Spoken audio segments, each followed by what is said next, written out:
السلام عليكم ورحمة الله وبركاته. متابعيني الحلوين، ازيكم؟ عاملين ايه؟ يا رب تكونوا بخير. وحشتوني كتير من الفيديو اللي فات. عندنا فيديو حلو قوي، تابعوا معايا الفيديو الاخر وما تنسونيش بلايك واشتراك القناة. ويلا نصلي على رسولنا الكريم ونقول اللهم صلي وسلم وبارك عليك يا حبيبي يا رسول الله. عايزه اقول لكم النهارده بقى ايه، اجازه، ما عنديش ولا اوردر ولا اي حاجه. فانا بقى قلت ايه، قاعده مريحه كده، ايه اعمل للولاد اكله بيحبوها وايه ادلعهم شويه. زي ما انتم شايفين بقى هنعمل صينيه فراخ. بصوا تحفه. هتسيبوا الفراخ كمان وتاكلوا البطاطس اللي تحتيها. بجد الف هنا وشفا، كانت طعمها فظيع. وعايزه اقول لكم كمان اللي فيه كام كومنت جالي كده هرد عليه من خلال برضو ايه الفيديو. تعالوا نشوف بقى اول حاجه التتبيله. حطيت بقى بصل وطماطم وفلفل وثوم في الكبه، واللي انا حطيته الاخير ده كان برضو بصل وطماطم لما كنت عامله البفتيك معاكم. فطبعا انا خدت الميه بتاعه البصل بس، فالبصل ذات نفسه شلته في الفريزر، مش بيحصل له اي حاجه طالما عليه ملح وفلفل اسود. فانا حبيت ازود كميه التتبيله وقمت ايه حطاه عليها. تمام. بعد كده بقى نزلت بقى بالتتبيله في صينيه وحطيت عليها معلقتين من الصلصه الجاهزه، وهبدا احط عليها بقى شويه توابل. حطيت ملح وفلفل اسود، وحطيت نص معلقه او معلقه كبيره من بهارات الفراخ، وشويه من الزعفران البودره، ونص معلقه من السبع بهارات، وهحط كمان ايه روزماري، وهحط ايه زعتر فريش. تمام. توابل ايه سهله خالص، وهنزل عليهم بشويه خل وايه وشويه زيت. دي التتبيله بتاعتي. يبقى بصل وطماطم وفلفل، وما تنسيش فصين الثوم برضو عشان احنا هنحط تحتيها بطاطس. وبعد كده اللي ضربتهم في الكبه، وبعدين هنزل عليهم بالتوابل زي ما قلت لكم، ملح وفلفل اسود وسبع بهارات، وكمان شويه من ايه من بهارات الفراخ، ونص معلقه من لون الزعفران. ده لو متوفر عندك، لو مش متوفر عندك استغني عنه. وحطيت معلقتين من الصلصه الجاهزه علشان تديني ايه لون حلو للفراخ.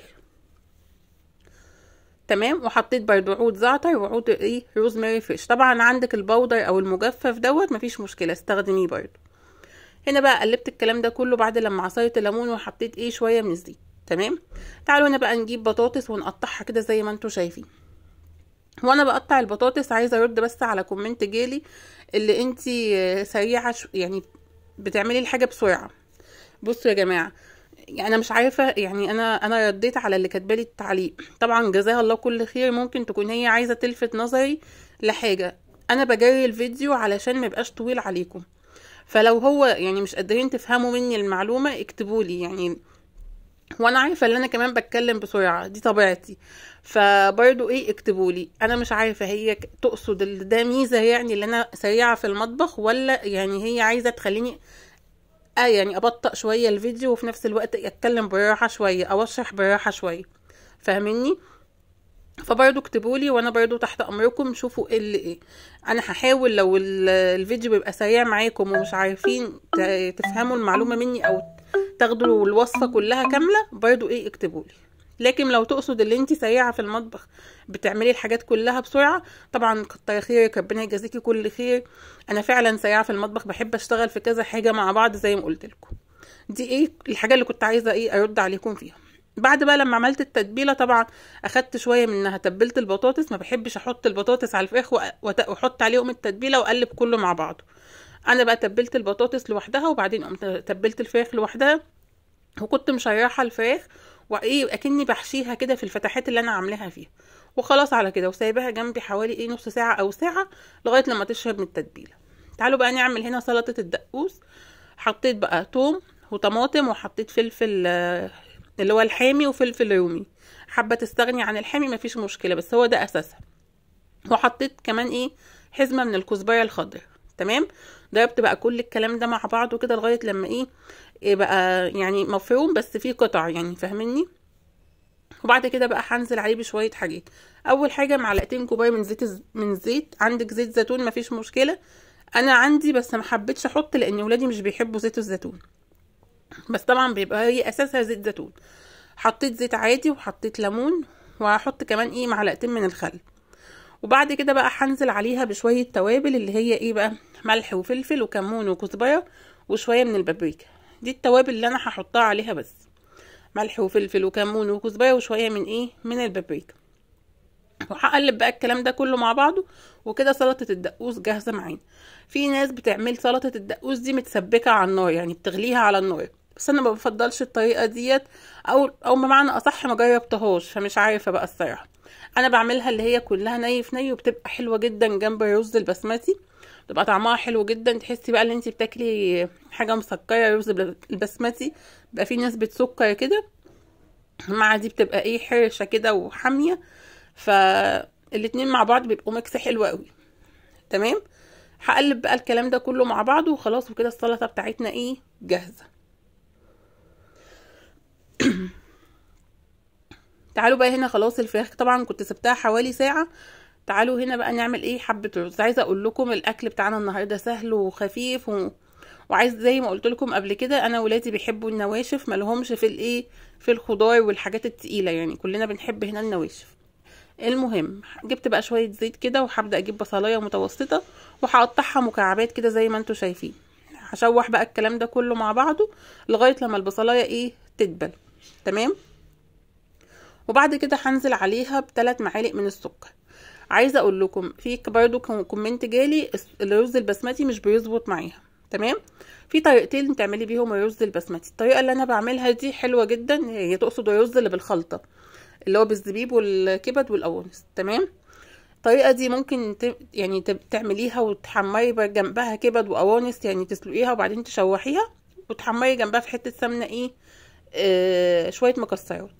اللي هي ايه بقى الطريقه دي، زي ما انتوا شايفين حطيت بصلايه وبعدين نزلت ب4 معالق من السكر، وهبدا اقلب الكلام ده كله مع بعضه لغايه لما ايه لما السكر يسيح كده شويه، او تلاقيه ايه يعني اخد اللون البني ده مع البصل. وبعد كده بقى هنزل عليه بشويه من التوابل.